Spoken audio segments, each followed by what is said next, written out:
विनाश होणार, प्रचंड वेगानं मोठा लघुग्रह आढळण्याची शक्यता, नासाचा इशारा।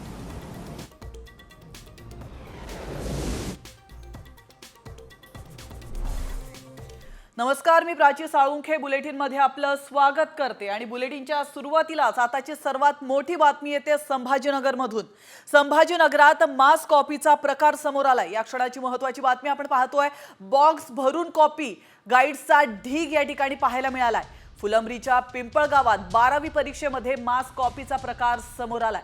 तर काल आपण पाहिलं जालन्यामध्ये देखील कॉपीचा प्रकार समोर आला होता आणि त्यानंतर आता संभाजीनगरमध्ये मास कॉपी सुरू असल्याचं कळतंय।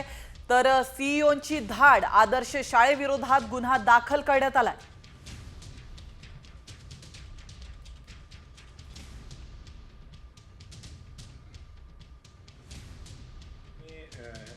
आपल्या आदर्श उच्च माध्यमिक विद्यालय पिंपळगाव गोडम फुलंब्री या ठिकाणी आलेलो आहे। ऑलरेडी ज्यावेळी आम्ही एंट्री केली तो खूप लोक या ठिकाणावरून बाहेर जात होते आणि धावत होते आणि त्याच्यानंतर पोलीसचे कर्मचारी तिकडे बाहेरच बसले होते, त्यांचा कोणावरही कंट्रोल नव्हता। आणि आतमध्ये ज्यावेळी ग्राउंड फ्लोअरची तपासणी केली त्यावेळी विंडोवरून खूप सारी पुस्तकं आणि चिठ्ठी वगैरे खाली टाकत होते आणि त्यामध्ये आपण जितके बी पुस्तक आणि बुक्स वगैरे संकलन केलं तर आपल्याकडे इतकं संकलन झालेलं आहे, ते सगळे गणितचे नोट्स आहेत। आणि त्यामध्ये असं दिसतोय की आपल्या जितके बी या ठिकाणी जे काम करत आहे, संस्थाचे लोक आहे, इन्व्हिजिलेटर्स आहे, त्यांना सगळ्यांना मुद्दामून त्या ठिकाणी नोट्स वगैरे त्यांना प्रोव्हाइड केलेला आहे किंवा मुले ज्यावेळी आणले तर त्यांची फ्रिस्किंग बरोबर रीतीने नाही झाली आणि त्या ठिकाणी खूप मोठ्या प्रमाणात चिटिंगचं प्रकरण या ठिकाणी समोर दिसून आलेलं आहे। आणि इतकं म्हणजे जवळपास जितके भी स्टूडेंट हैं प्रत्येकाकडे चीटिंग से कुछ ना कुछ है। एक दो बच्चों की चूक हो सकती है, कोई बच्चा लेके आ रहा है उसमें चूक दिख सकती है, बट इतना ज़्यादा नंबर पे यदि आप देखोगे तो त्यामध्ये तुम्हाला सगळे पुस्तक वगैरे दिसेल। खूप मोठ्या प्रमाणात एक चीटिंगच्या प्रकरण या ठिकाणी समोर आलेलं आहे। संबंधित डिपार्टमेंट सेक्शन डिपार्टमेंटला आम्ही सूचना दिलेली आहे, त्यांच्यावर कारवाई करावा आणि त्याच्या संस्थाचे मान्यता संदर्भात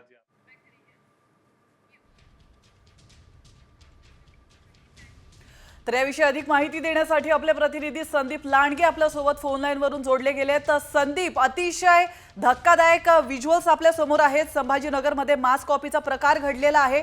सरकारकडून कॉपी मुक्त अभियान राबवलं जात आहे आणि हे प्रकार समोर येत आहेत, नेमकं काय घडतंय? मॅडम, काय झालं, फुलंब्री तालुक्यातील पिंपळगाव वळण येथील आदर्श उच्च माध्यमिक विद्यालयात आज सकाळी 12वीचा पेपर सुरू होता।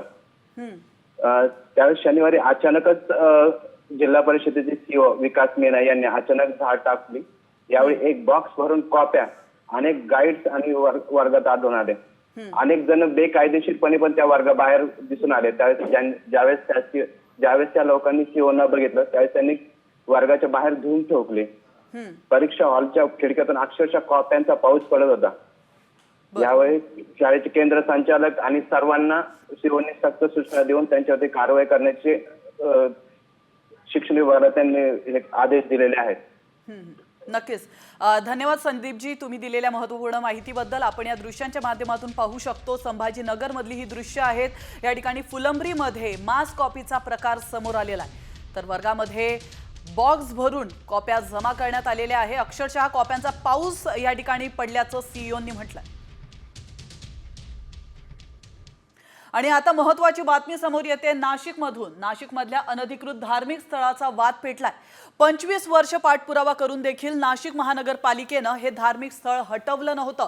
त्याविरोधात हिंदुत्ववादी संघटनांनी आंदोलनाचा इशारा दिला होता आणि त्यानंतर अखेर कारवाईला सुरुवात झाली आहे। मात्र कारवाईनंतरही हिंदू संघटना आक्रमकच पाहायला मिळाल्या। महंत सुधीर दास यांनी आपल्या कार्यकर्त्यांसह घटनास्थळावर आंदोलन केल्याचं आपण पाहिलं, मात्र पोलिसांनी त्यांना ताब्यात घेतलंय। तर आमदार देवयानी फरांदे यांनी देखील घटनास्थळी धाव घेत पोलिसांसोबत संवाद साधला। नाशिक पुणे रोडवरील काठे गल्ली परिसरामध्ये हे धार्मिक स्थळ होतं। आंदोलनाच्या पार्श्वभूमीवर काठे गल्ली परिसरामध्ये तगडा पोलीस बंदोबस्त तैनात करण्यात आल्याचं आपण या दृश्यांच्या माध्यमातून पाहू शकतो। तर पोलिसांनी मुंबई नाका आणि भद्रकाली पोलिसांच्या हद्दीत जमावबंदी ही लागू केली होती।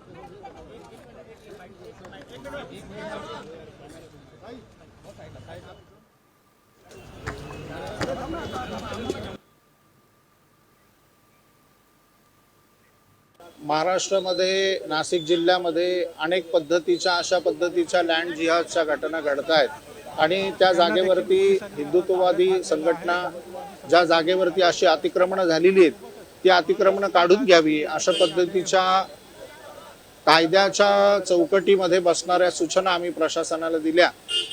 आता काय भूमिका असेल? लँड जिहादचे जे प्रश्न आहे महाराष्ट्रामध्ये ते असे चालणार नाही, ते आम्हाला सोडवावे लागतील. महाराष्ट्र शासनाने या ठिकाणी पुढाकार घ्यावा. तर आपण पाहतोय या क्षणाची अतिशय महत्त्वाची अपडेट. नाशिकमधल्या अनधिकृत धार्मिक स्थळाचा वाद पेटलेला पाहायला मिळतोय. 25 वर्ष पाठपुरावा करून देखील हे धार्मिक स्थळ या ठिकाणावरून हटवण्यात आलं नव्हतं. त्या पार्श्वभूमीवर हिंदू संघटनांनी आक्रमक होत आज आंदोलनाचा इशारा दिला होता आणि त्यानंतर धरपकड देखील त्यांची झाली आहे. तर नाशिक शहरामध्ये जमावबंदीचे आदेश असताना विशिष्ट समुदायाच्या नागरिकांनी चौकामध्ये गर्दी केली. यावेळी नाशिक पोलिसांकडून जमावाला पांगवण्यात आलं. तर मुस्लिम आणि हिंदू दोन्ही संघटना समोरासमोर आल्याने नाशिक शहरामध्ये तणावाचं वातावरण निर्माण झालं. तर या क्षणाचे महत्त्वाचे व्हिज्युअल्स आपण पाहतोय. नाशिक मधले हे व्हिज्युअल्स आहेत. नाशिक शहरामध्ये जमावबंदीचे आदेश आता लागू करण्यात आलेत आणि असं असताना देखील विशिष्ट समुदायाच्या नागरिकांनी चौकामध्ये गर्दी केल्याचं पाहायला मिळालंय आणि त्या पार्श्वभूमीवर नाशिक पोलिसांकडून जमावाला पांगवण्यात आलंय. तर मुस्लिम आणि हिंदू दोन्ही संघटना समोरासमोर आल्या होत्या. तर नाशिक शहरामध्ये तणावाचं वातावरण निर्माण झालं होतं. हिंदू संघटनांमधील काही लोकांना पोलिसांनी ताब्यात देखील घेतलंय आणि महत्त्वाचं म्हणजे गेल्या 25 वर्षांपासूनचा हा वाद सुरू होता आणि या 25 वर्षांमध्ये हे धार्मिक स्थळ हटवण्यात आलेलं नव्हतं आणि त्या पार्श्वभूमीवर आज आंदोलनाचा इशारा दिला होता. आणि आता वळतोय पुढच्या महत्त्वाच्या बातमीकडे. मस्साजोग ग्रामस्थांशी धस यांच्याशी चर्चा. आरोपींना मदत करणाऱ्यांवर गुन्हा दाखल करा अशी मागणी धस यांनी केली आहे. आमदार सुरेश धस यांनी ही मागणी केल्याचं पाहायला मिळत आहे. आरोपींना केज पोलिसांची मदत असल्याचं देशमुखांचा आरोप आहे आणि त्या पार्श्वभूमीवर संपूर्ण गावच आक्रमक झाल्याचं आपण पाहतोय. आणि आज सुरेश धस यांनी या पार्श्वभूमीवर देशमुख कुटुंबियांची आणि ग्रामस्थांची भेट घेतलेली आहे आणि या भेटीनंतर आरोपींना मदत करणाऱ्यांवर गुन्हा दाखल करा अशी मागणी धस यांनी केली. कृष्णा आंधळे अटक होणं गरजेचं आहे. वाशी पोलीस स्टेशनचे रमेश घुले, पोलीस कॉन्स्टेबल दिलीप गीते, गोरख फड, दत्ता बिक्कड हेड कॉन्स्टेबल यांचे सीडीआर तपास करून यांना सुद्धा सहआरोपी करावा अशी मस्साजोगकरांची या ठिकाणी मागणी आहे. आणि जे जे कोणी मदत करणारे आहेत यांना, आरोपींना, हे सगळेचे सगळे जेल प्रशासनामधले लोक निलंबित झाले पाहिजे. तर दुसरीकडे सुरेश धस यांची आमदारकी धोक्यात येण्याची शक्यता आहे. राष्ट्रवादी काँग्रेस शरदचंद्र पवार पक्षाचे मेहबूब इब्राहिम शेख यांनी कोर्टामध्ये निवडणूक याचिका दाखल केली आहे. दरम्यान निवडणुकीच्या काळात सुरेश धसांनी धार्मिक कारणावरून मतं मागितल्याचा आरोप याचिकेमध्ये करण्यात आला. तर औरंगाबाद खंडपीठात सुरेश धस यांच्या निवडीला आव्हान देण्यात आलंय. त्यामुळे आता सुरेश धस यांच्या अडचणीत वाढ होण्याची शक्यता आहे.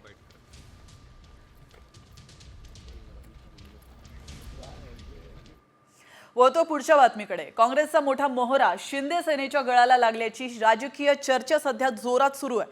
कारण काँग्रेसचे माजी आमदार रवींद्र धंगेकर यांनी तसं सूचक स्टेटस ठेवलंय. रवींद्र धंगेकरांनी गळ्यामध्ये भगवा पंचा घालत ठेवलेल्या या स्टेटसची जोरदार चर्चा आहे. आपण या दृश्यांच्या माध्यमातून पाहू शकतो. रवींद्र धंगेकर शिंदे गटाच्या संपर्कात असल्याच्या बातम्या गेल्या काही दिवसांपासून फिरत होत्या आणि त्यातच आज उपमुख्यमंत्री एकनाथ शिंदेही पुणे दौऱ्यावर आहेत. तर पुण्यामध्ये मिशन टायगर जोरात करणार असा दावा शिंदे गटाने आधीच केला होता. त्यामुळे मिशन टायगरमध्ये रवींद्र धंगेकरांचाही नंबर लागणार का हे पाहणं तितकंच महत्त्वाचं आहे. नेते शिवसेनेत पक्षप्रवेश करणार अशा चर्चा आहेत. पुण्यातून असेल, कोकणातून असेल. आणि आता रवींद्र धंगेकर जे माजी आमदार आहेत त्यांनी स्टेटस ठेवला आणि त्यांच्या उपर्ण आहे. काय अर्थ समजायचा पुण्यामध्ये मिशन? मला असं वाटतं की रवींद्र धंगेकरांनी गळ्यामध्ये जर भगवं उपर्ण ठेवलं असेल आणि त्याच्यावर भविष्यामध्ये जर धनुष्य बनावलं तर आम्हाला सगळ्यांना आनंद आहे. आणि आता वळतोय पुढच्या महत्त्वाच्या बातमीकडे. इस्रायलच्या हल्ल्यात बेचिराग झालेल्या गाझा पट्टीची दृश्य अनेकांना आठवत असतील. मात्र पिंपरी चिंचवडच्या कुदळवाडीतली कारवाई पाहून अनेकांना गाझा पट्टीचीच आठवण झाली आहे. महानगरपालिकेने जवळपास 5,000 अनधिकृत बांधकामांवर बुलडोजर फिरवलाय. शेकडो JCB मशीन्स आणि बुलडोजर लावून 250 एकरावरची बांधकामं पाडण्यात आली आहेत. या कारवाईमध्ये अनधिकृत पत्राशेड, कारखाने, गोदामं, भंगार दुकानांचा समावेश आहे. आपण या दृश्यांच्या माध्यमातून पाहू शकतो. वरून टिपलेली ही दृश्य आहेत आणि ही दृश्य पाहून कोणालाही इस्रायलच्या हल्ल्यामध्ये बेचिराग झालेल्या गाझा पट्टीची आठवण आल्याशिवाय राहणार नाही. मात्र ही दृश्य पिंपरी चिंचवड मधली आहे.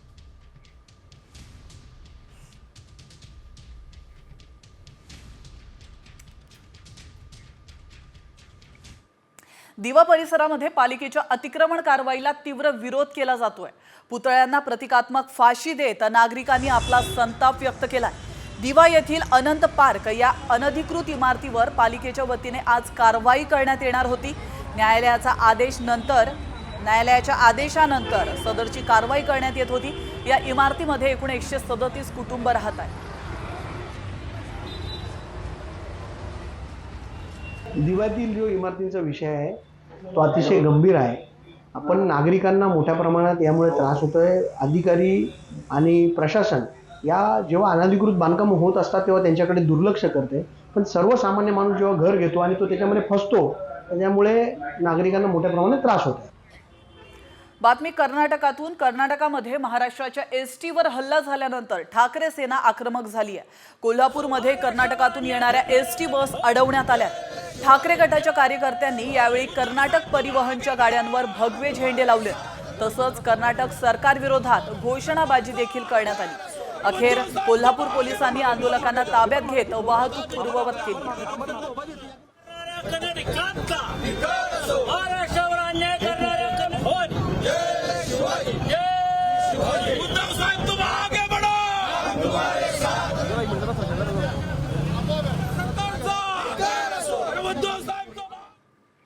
मुख्यमंत्री माझी लाडकी बहीण योजना महिलांमध्ये सर्वाधिक लोकप्रिय असल्याचं पुन्हा एकदा सिद्ध झालंय.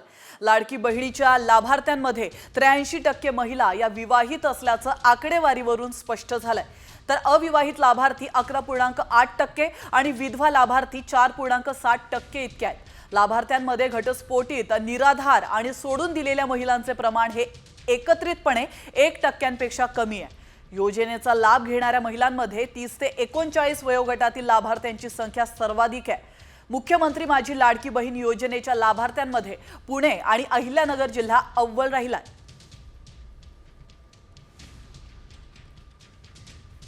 तर या क्षणाची महत्त्वाची अपडेट आपण पाहतोय. मुख्यमंत्री माझी लाडकी बहीण योजना महिलांमध्ये सर्वाधिक लोकप्रिय झाली आहे आणि या पार्श्वभूमीवर महत्त्वाची अपडेट म्हणजे लाडकी बहिणीच्या लाभार्थ्यांमध्ये 83% महिला या विवाहित असल्याचं आकडेवारीवरून स्पष्ट झालंय. आणि आता एक ब्रेकिंग न्यूज समोर येते. सुरेश धसांना परळीमध्ये काळे झेंडे दाखवण्यात आलेत. या क्षणाची महत्त्वाची अपडेट आपण पाहतोय. सुरेश धसांविरोधात तीव्र घोषणाबाजी करण्यात आली आहे. तर आपण पाहतोय सुरेश धस हे गेल्या 2 महिन्यांपासून देशमुख कुटुंबियांच्या पाठीशी उभे होते. त्यांनी धनंजय मुंडे यांच्यावरती काही आरोप केले होते. धनंजय मुंडे यांनी राजीनामा द्यावा अशी मागणी सुरेश धसांनी लावून धरली होती आणि त्या पार्श्वभूमीवर परळीमध्ये त्यांना काळे झेंडे दाखवण्यात आले. सुरेश धसांविरोधात तीव्र घोषणाबाजी करण्यात येते.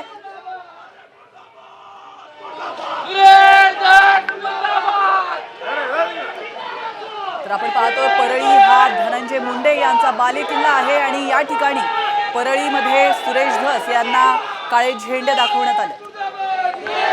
याविषयी अधिक माहिती देण्यासाठी आपले प्रतिनिधी योगेश काशीद आपल्या सोबत फोन लाईन वरून जोडलेत. योगेश, सुरेश धसांना परळीमध्ये काळे झेंडे दाखवण्यात आलेत, काय घडलंय त्या ठिकाणी? आपण बघू शकतो की भाजप आमदार सुरेश धस हे सकाळपासून परळी आणि पेठच्या दौऱ्यावरती असून सुरुवातीला त्यांनी मसाजोगमध्ये संतोष देशमुख यांच्या कुटुंबियांची भेट घेतल्यानंतर ते परळीमधील महादेव मुंडे यांच्या कुटुंबियांची भेट घेतल्यानंतर परळी शहरातील राजस्थानी अर्बन बँकेसमोर काही ठेवीदार आंदोलन करत होते आणि त्या आंदोलनाला भेट देण्यासाठी सुरेश धस ज्या वेळेस त्या भागामध्ये आले त्यावेळेस काही कार्यकर्त्यांनी जमून तिथं सुरेश धसांच्या खात्यासमोर काळे झेंडे दाखवून मुर्दाबाद मुर्दाबाद सुरेश धस मुर्दाबाद अशा स्वरूपाच्या घोषणा देखील देण्यात आल्या. त्याचबरोबर परळी शहराला बदनामी करू नका किंवा परळी शहराचं नाव बदनाम करू नका अशा देखील घोषणाबाजी या ठिकाणी करण्यात आली आणि एकंदरीत पोलिसांचा मोठा फौजफाटा असल्यामुळे आणि पोलिसांच्या सतर्कतेमुळे कुठल्याही पद्धतीचा अनर्थ या ठिकाणी घडला नाही. त्याचबरोबर मात्र जे परळीकर होते, जे काही आंदोलक होते ते आक्रमक होताना पाहायला मिळाले आणि सुरेश धस यांच्या विरोधामध्ये घोषणाबाजी करताना पाहायला मिळाले. तीव्र स्वरूपाच्या घोषणा देऊन काळे झेंडे भाजप आमदार सुरेश धस यांना दाखवण्यात आलेले आहेत. मात्र पोलिसांचा कडेकोट बंदोबस्त असल्यामुळे कुठल्याही पद्धतीचा नक्कीच. धन्यवाद योगेश, तुम्ही दिलेल्या महत्त्वपूर्ण माहितीबद्दल. आपण ही परळीतली दृश्य पाहतोय. सुरेश धसांना परळीमध्ये काळे झेंडे दाखवण्यात आले. परळीचं नाव बदनाम करू नका असं म्हणत परळीमध्ये त्यांना काळे झेंडे दाखवण्यात आले. परळी शहर सुखाबुईंदानं नांदत असताना कुठलंही प्रकरण काही नसताना आमच्या साहेबांचा संबंध नसताना मान्य आमच्या वाल्मिकांचा कुठलाही संबंध नसताना यांनी आमचे प्रकरण उकरून काढून आमच्या नेत्यांवर आरोप केले. त्याच्याबद्दल परळी शहरामध्ये आल्याबद्दल त्यांचा अधिकार आमचा एवढा.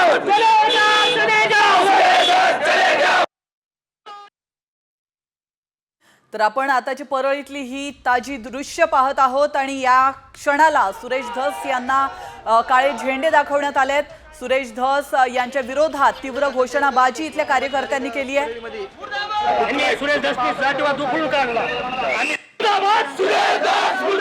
नेमका निषेध काय व्यक्त करता, काय मागणी? निषेध परळीची बदनामी केल्याबद्दल आणि जातीवाद परळीमध्ये नसताना यांनी सुरेश धसनी जातीवाद उखळून काढला. आम्ही सगळे गुन्ह्या गोविंदाने राहतो, पण इकडे वंजारा मराठाचा वाद कधीच झालेला नाही आणि उलट त्यांनी परळीमध्ये वंजारा मराठा वाद निर्माण केला.